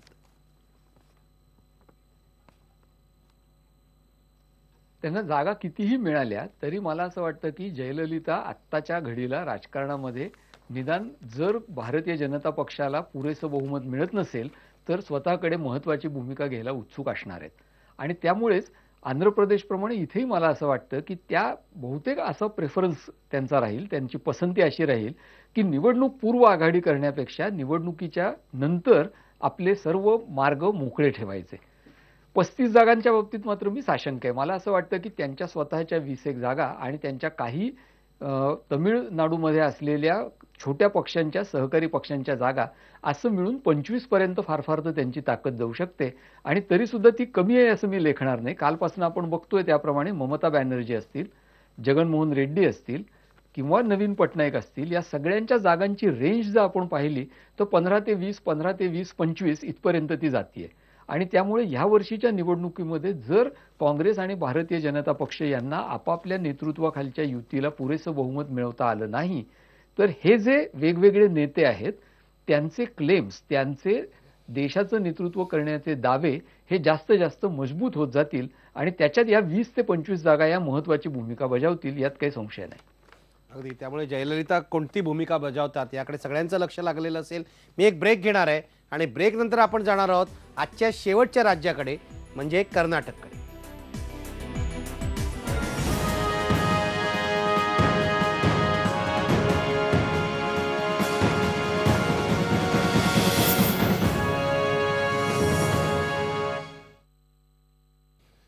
ब्रेक नंतर आपण जाणार आहोत कर्नाटककडे. कर्नाटक हा गेल्या निवडणुकीत काँग्रेसचा बालेकिल्ला राहिलेला आहे. काँग्रेसला तिथे आघाडी मिळालेली आहे. केरळप्रमाणेच यावेळेलाही काँग्रेसला तिथे आघाडी मिळेल का हे आपल्याला पाहायचंय. बघा पडद्यावर कर्नाटकमध्ये आज निवडणुका झाल्या तर कोणाला किती टक्के मतं पडतील?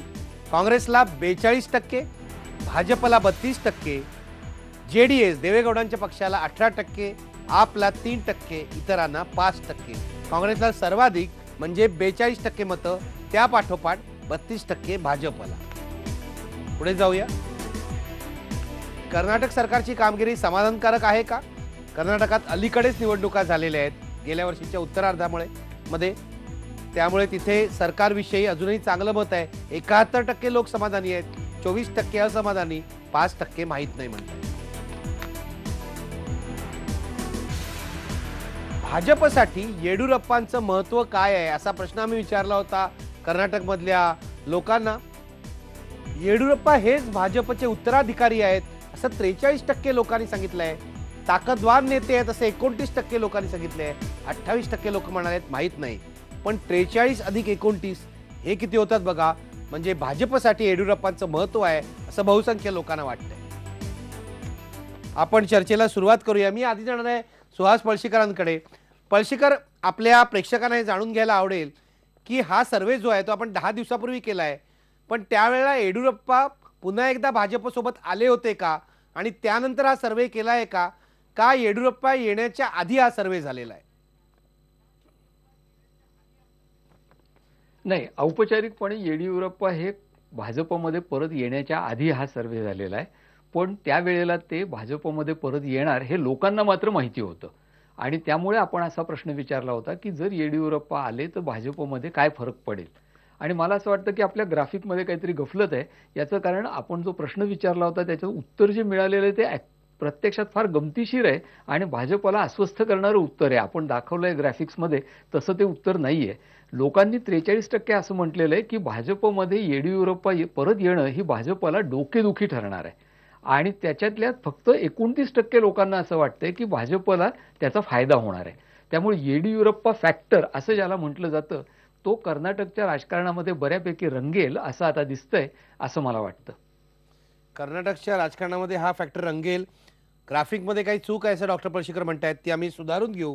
पण चर्चेला मी सुरुवात करतोय शेषाद्रीचार्यंकडे. पहिल्यांदा शेषाद्रीजी 32% मतं भाजपला मिळत आहेत, पण काँग्रेस पुढे आहे 10%. 42% मतं मिळत आहेत. येडियुरप्पा परत आले तरी काँग्रेस आघाडीवर राहील असं सुचवतोय हा सर्वे. तुमचं काय म्हणणं आहे? कर्नाटकच्या परिस्थितीमध्ये आता एक आपण लक्षात ठेवलं पाहिजे की आता जरी काँग्रेसला 42% लोकांचा पाठिंबा आहे असं आपण गृहीत धरलं तरी समजा, याच्यामध्ये फक्त 10% फरक BJP आणि काँग्रेसमध्ये असला तरी याच्यात येडियुरप्पा फॅक्टर हा फार महत्त्वाचा राहणार आहे. येडियुरप्पा फक्त एक इंडिव्हिज्युअल, एक व्यक्ती नसून येडियुरप्पाचा पाठीमागे एक फार मोठा समाज आहे आणि भाजपला जो एक माघार मिळाला तिकडे निवडणुकीमध्ये, त्याचा मुख्य असेंब्ली इलेक्शनमध्ये, त्याचं मुख्य कारण येडियुरप्पा हे एक तिसरं फॅक्टर म्हणून बाहेर पडले. त्यामुळे येडियुरप्पा आणि भाजप या दोघांचं जर मतांचं आपण मिश्रण केलं तर काँग्रेसपेक्षा कितीतरी पटीने मोठा आहे, म्हणजे जवळजवळ 70-75% आहे. अशा अवस्थेत येडियुरप्पांना घेणं हा फार महत्त्वाचा निर्णय होता आणि येडियुरप्पांनी पार्टीमध्ये येडियुरप्पा पार्टीमध्ये आले. त्यांच्या लक्षात असं आलं की आपण पार्टीचा बाहेर राहून त्यांचा फायदा नाही आहे. भाजपलाही असं वाटलं की येडियुरप्पा बाहेर राहिले तर भाजपला नुकसान आहे. अशा अवस्थेत येडियुरप्पांनी पार्टीमध्ये येण्याची जेव्हा त्यांनी सुरुवात केली हा विचार फ्लोट करायला, तर त्यावेळेला भाजपकडे ते अनेक त्यांनी कंडिशन्स घातले होते की मला अमुक करा तमुक करा हे ते अमुक अशा अनेक कंडिशन्स होते. पण भाजपने कधी असं म्हटलं नाही की आम्ही कंडिशनली तुम्हाला घेऊ, तुम्ही पक्ष मर्ज करा. त्यामुळे त्यांनी पक्षाची एक मीटिंग बोलवून युनॅनिमसली त्यांनी ठरवलं, एकमताने ठरवलं की आम्ही भाजपमध्ये परत जाऊ. त्यामुळे मला असं वाटतं की येडियुरप्पाचा भाजपमध्ये येणं हे फार फायद्याचा येडियुरप्पांनाही झालं आणि भाजपलाही फायदा आहे. त्याचा एकूण फटका काँग्रेस आणि JDUला निश्चितपणे होणार आहे. याच्यामध्ये एक बघा, काँग्रेस आणि BJP येडियुरप्पा हे फॅक्टर्स आहेत. JDU कुठेही कर्नाटकामध्ये फार मोठं फॅक्टर आहे असं वाटत नाही. त्याचं कारण अजूनही कर्नाटकच्या लोक विसरलेले नाही आहेत की मुळात JDU आणि भाजपच्या सरकार असताना JDUचे मुख्यमंत्री झाले कुमारस्वामी, पण नंतर त्यांच्या अरेंजमेंटप्रमाणे जेव्हा त्यांना सत्ता सोडून BJPचा मुख्यमंत्री करायचं होतं त्यावेळेला मात्र त्यांनी आपली युती आघाडी तोडून ते स्वतः मुख्यमंत्री राहिले आणि निवडणुकीला गेले. अशा अवस्थेत JDUबद्दल फार मोठं एक विचार असा आहे असं तिथे वाटत नाही. एक आणि दुसरं, आपण जर सीटचं पाहिलं कदाचित तर सीट डिस्ट्रीब्युशनमध्ये JDUला सर्वात जास्त कमी सीट्स तिथे मिळण्याची शक्यता आता आहे. त्यामुळे येडियुरप्पा आणि BJP या दोघांचं मिश्रण म्हणून काँग्रेसपेक्षा आपण BJP कितीतरी पुढे जाऊ शकेल असं मला असं वाटतंय कर्नाटकमध्ये. आपण ब्रेक नंतर बघूया सीट प्रोजेक्शन काय आहे. पण पळशीकर, मला तुम्हाला पुन्हा विचारायचं आहे की आता जे शेषाद्रीचारी म्हणतायत की भाजप आणि येडियुरप्पा जर एकत्र झाले तर त्यांचं असं म्हणणं आहे ही मतं 50% वर जातील. ते तर म्हणतायत 70-75% होतील. हे कितपत खरं आहे? आणि 32% आपण भाजपची मतं दाखवतोय, येडियुरप्पा आल्यामुळे त्यात किती फरक पडणार आहे? फरक पडू शकतो हे खरं आहे. याचं कारण त्यांनी आता सांगितलं त्याप्रमाणे येडियुरप्पा हे कर्नाटकातल्या लिंगायत समाजाचे प्रतिनिधित्व करतात आणि त्यामुळे त्या समाजाची मतं काही प्रमाणामध्ये जास्तीची मिळतील आणि भाजपला फायदा होईल. पण एक लक्षात ठेवलं पाहिजे की मागच्या वेळेला ज्या वेळेला भाजपमध्ये येडियुरप्पा होते त्यावेळेला सुद्धा भाजपला मतं जी मिळाली होती ती 42% मिळाली होती. आत्ता भाजपचा आधीच विधानसभेत पराभव झालेला आहे. साधारण ट्रेंड असा असतो की सरकार ज्या पक्षाचं असतं त्याच्याबद्दल जर लोकमत ठीकठाक असेल तर त्याला फायदा मिळतो. हे लक्षात सगळं जर घेतलं तर येडियुरप्पा आल्यामुळे खूप नाट्यपूर्ण फरक पडेल कर्नाटकच्या या मतदानाच्या आपल्या सर्वेक्षणाच्या निष्कर्षांमध्ये असं मानण्याचं मला काही कारण दिसत नाही. भाजपला थोडंसं समाधान वाटेल की आपण खूप मागे न राहता चांगल्यापैकी टक्कर देऊ शकू काँग्रेसची, इथपर्यंत भाजपची मजल जाऊ शकते. फार मोठा फरक पडेल असं तुम्हाला वाटत नाही काँग्रेसच्या आघाडीमध्ये, पण तरीसुद्धा भाजप थोडा पुढे जाऊ शकतो असं तुम्हाला वाटतं. मी आता या क्षणी एक ब्रेक घेणार आहे आणि ब्रेक नंतर तुम्हाला इतर प्रश्न आणि सीट प्रोजेक्शन दाखवणार आहे आणि मग एकूण दक्षिण भारताविषयी आपल्या सर्व पाहुण्यांची चर्चा करणार आहे. ब्रेक नंतर पुन्हा भेटूया.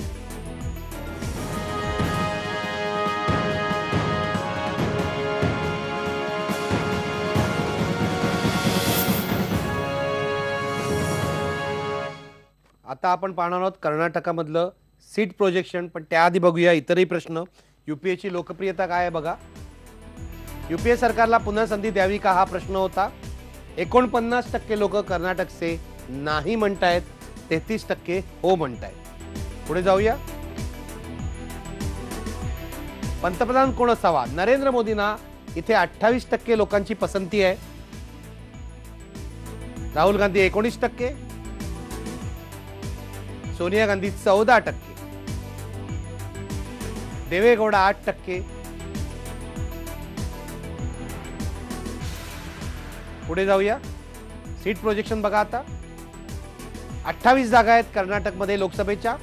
काँग्रेसला 10 ते 18 जागा मिळतील, भाजपला 6 ते 10 जागा मिळतील, JDSला 4 ते 8 जागा. पण इथे काँग्रेस अपेक्षेप्रमाणे आघाडीवर राहणार आहे. मी सुरुवात करतोय चर्चेला शेषाद्रीचारींपासून. शेषाद्रीजी, कर्नाटकात काय सीट प्रोजेक्शन आहे? आपण बघितलेलं आहे काँग्रेस पुन्हा आघाडीवर राहील असं दिसतंय. यात काही बदल होईल पुढच्या 3 महिन्यात असं वाटतंय का तुम्हाला? याच्यात बदल होण्याची शक्यता मला जास्त वाटते. त्याचं कारण असं की मगाशी म्हटल्याप्रमाणे हा कदाचित येडियुरप्पांनी पार्टीमध्ये येण्यापूर्वीची स्थिती असेल आणि आता येडियुरप्पा जर पार्टीमध्ये आले तर मोठा एक चंक त्यांचा मागे उभा राहणारा जो वर्ग आहे तो येईल एक. दुसरं, पार्टीमध्ये सुद्धा BJPमध्ये सुद्धा काही जणांना असंही वाटतंय की येडियुरप्पांनी ज्या पार्श्वभूमीवर येडियुरप्पा बाहेर गेले ती आता पार्श्वभूमी राहिलं नसल्यामुळे कदाचित they will be closing in the ranks याला म्हणतात, अशा पद्धतीच्या सगळे भाजपमधले म्हणजे येडियुरप्पाला पाठिंबा देणारे, येडियुरप्पाला विरोध करणारे आणि या सगळ्या गोष्टीमध्ये एकत्र येतील. एक. दोन, तिसरं फॅक्टर म्हणजे येडियुरप्पांनी अनेक वेळेला असं म्हटलं आहे की मी नरेंद्र मोदीसाठी म्हणून पार्टीमध्ये येतोय पुन्हा. आणि ह्या फॅक्टरला तुम्ही आणखीन एक गोष्ट जोडा, म्हणजे 28% नरेंद्र मोदीला पंतप्रधान म्हणून बघणारे लोक आहेत. या उलट कुठेही जवळपास येणारा एकही फिगर नाही. म्हणजे 19% राहुल गांधी आहेत याच्या पण राहुल गांधीला 19% मतं मिळणारे असले तरी UPA नको किंबहुना काँग्रेस नको असं म्हणणारे जवळजवळ 50% आहेत. अशा अवस्थेत काँग्रेसला फार मोठा तिकडे एक आघाडी मिळेल असं नाही आहे. 19 सीट्स भाजपकडे आहे. त्या 19चा कदाचित माझा अंदाज आहे 15 होईल, 16 होईल, 17 होईल, कदाचित 19च्या 20 होण्याची शक्यता पण आहे. एकूण नरेंद्र मोदीसाठी जे पाठिंबा वगैरे आहे ते सगळं बघताना इथे काय होईल की काँग्रेसला जेवढे सीट कमी होतील त्यापेक्षा JDUचे जे सीट्स आहेत ते JDSचे जे सीट्स आहेत ते जास्त करून BJPकडे येण्याची शक्यता आहे. त्यामुळे JDS will be totally wiped out. Congress आणि BJP असं असल्यामुळे 28 पैकी कदाचित 20 BJPला आणि 8 काँग्रेसला असं सुद्धा होण्याची शक्यता कर्नाटकमध्ये आहे. कर्नाटक हा एक पॉझिटिव्ह राज्य BJPसाठी आहे असं मला वाटतंय. रवी श्रीवास्तव, मला तुम्हाला विचारायचं आहे की येडियुरप्पा BJPमध्ये परत आल्यामुळे निवडणुकीत फायदा होईल असा अंदाज आहे, पण भ्रष्टाचाराचे आरोप त्यांच्यावर लागलेले आहेत. BJP, कर्नाटकातली BJP त्याचा कसा सामना करू शकेल असं तुम्हाला वाटतं का? मैं इनकी भाजपा के तर्क से सहमत नहीं हूँ कि येडियुरप्पा के आने से भाजपा को कोई फ्लिप मिलेगा वहाँ पर कर्नाटक के अंदर, क्योंकि भाजपा से जिस प्लैंक के ऊपर वो निकले थे, भ्रष्टाचार के प्लैंक पर जिस पे वो निकले थे, उस प्लैंक पर ही अगला इलेक्शन लड़ा जाने वाला है ज़्यादा करके कर्नाटक के अंदर. और आप ये देख रहे हैं कि वहाँ पर आम आदमी पार्टी ने एक अच्छी जगह अपनी बना ली है, एक अच्छी पकड़ बना ली है कर्नाटक राज्य के अंदर. और एक और चीज़ आपको ये बताना चाहूँगा कि इनको वापस आने से कोई पार्टी को लाभ होने वाला नहीं है, क्योंकि जो इनका एक नियम रहा है पार्टी विद अ डिफरेंस वो ख़त्म हो गया. क्योंकि जो भ्रष्टाचार के आरोप पर निकले और फिर उनको ही वापस वहाँ पर ले लिया गया कि वो उन्हें हाईकोर्ट से कुछ राहत मिल गई तो उनको वापस ले लिया गया. और आपने देखा होगा कि कर्नाटक राज्य जो है वो भ्रष्टाचार के अंदर लगभग तमिलनाडु के बराबर ही रहा है. माइनिंग स्कैम जो है वहाँ का वो बहुत बड़ा एक स्कैम अनर्थ हुआ था और उसके ऊपर भाजपा का ही पूरा हाथ था, क्योंकि आपको एक सुषमा स्वराज जी के दो संरक्षक वहाँ पे रेड्डी ब्रदर्स थे, वो दोनों वहीं पर रहते हैं, कर्नाटक में ही रहे हैं. तो इसलिए वहाँ पर इनको कोई बढ़त मिलने वाली इससे नहीं है. और आम आदमी पार्टी का जो सिद्धांत है भ्रष्टाचार के विरुद्ध लड़ाई लड़ने का, वो वहां पर बहुत मजबूत होने वाला है. और जनता लगता है की आपको फायदा होगा, भाजप को नुकसान होगा. मी आता जाणार आहे पळशीकरांकडे, पण त्यापूर्वी मी तुम्हाला एक तुलनात्मक असं ग्राफिक दाखवतोय. आपण आता सीट प्रोजेक्शन पाहिलं होतं 2009च्या तुलनेमध्ये. बघा हे कसं आहे. काँग्रेसला 6 जागा मिळाल्या होत्या, त्या वाढणार आहेत, 10 ते 18 होणार आहेत. भाजपला 19 जागा होत्या, त्या कमी होऊन 6 ते 10 होणार आहेत. JDSला 3 जागा होत्या, त्या 4 ते 8 होणार आहेत. म्हणजे काँग्रेसची ताकद इथे वाढताना दिसते. पळशीकर, मला तुम्हाला विचारायचं आहे की एक तर आता कर्नाटकची आपण चर्चा करतोय, पण एकूण दक्षिण भारताकडे जर तुम्ही पाहिलं तर उत्तर भारतामध्ये आणि पूर्व भारतामध्ये काँग्रेसचं जेवढं नुकसान होणार आहे तेवढं दक्षिण भारतात होणार नाही असा निष्कर्ष आपल्याला काढता येईल का? हो, आत्ता तरी म्हणजे आज घडीला जी परिस्थिती आहे त्याच्यात आपल्याला असं नक्की म्हणता येईल की आंध्र प्रदेशचा जर अपवाद सोडला तर इतर ठिकाणी काँग्रेसला दक्षिण भारतामध्ये नुकसान न होता कदाचित थोडंसं का होईना फायदा होणार आहे, म्हणजे गेल्या तुलनेने होणार आहे. एक लक्षात ठेवलं पाहिजे की एकूण परिस्थिती आणि वातावरण काँग्रेसच्या विरोधात सगळीकडेच जात आहे आणि म्हणून ते कर्नाटकातही आपल्याला दिसतंय. पण तरी सुद्धा केरळ, आणि कर्नाटक या 2 राज्यांमध्ये काँग्रेसला काही प्रमाणात फायदा मिळणार आहे. आपण हे जे आत्ता शेवटचं तक्ता किंवा ग्राफिक दाखवला होता त्याच्यात तुम्हाला असं दिसेल की साधारण जागांची संख्येची आलटापालट होतीये. म्हणजे मागच्या वेळेला काँग्रेसची पिछेहाट झालेली होती तशी काही प्रमाणात आता भाजपची झालेली असेल आणि काँग्रेसच्या जागा थोड्याशा वाढलेल्या असतील. हे एक मर्यादित यश आहे आणि हे आजच्या घडीला आहे. अजून 3 महिन्यांमध्ये काँग्रेसला याच्या पुढे वाटचाल करता येईल किंवा आणखीन काँग्रेसची पिछेहाट होऊ शकेल. पण आज घडीला तरी कर्नाटक आणि केरळ ही काँग्रेसला काहीसा दिलासा देणारी राज्य आहेत असं म्हणायला हरकत नाही. डॉक्टर पळशीकर आणि सर्व पाहुण्यांना धन्यवाद. आज मी इथेच थांबणार आहे, पण तुम्हाला शेवटी सांगतो, उद्या महाराष्ट्र, गुजरात आणि मध्य प्रदेश ही राज्य आपण पाहणार आहोत. मला माहिती आहे तुम्हाला उत्सुकता आहे महाराष्ट्राबद्दल. महाराष्ट्राचं काय चित्र आहे हे आपण तुम्हाला उद्या दाखवणार आहोत.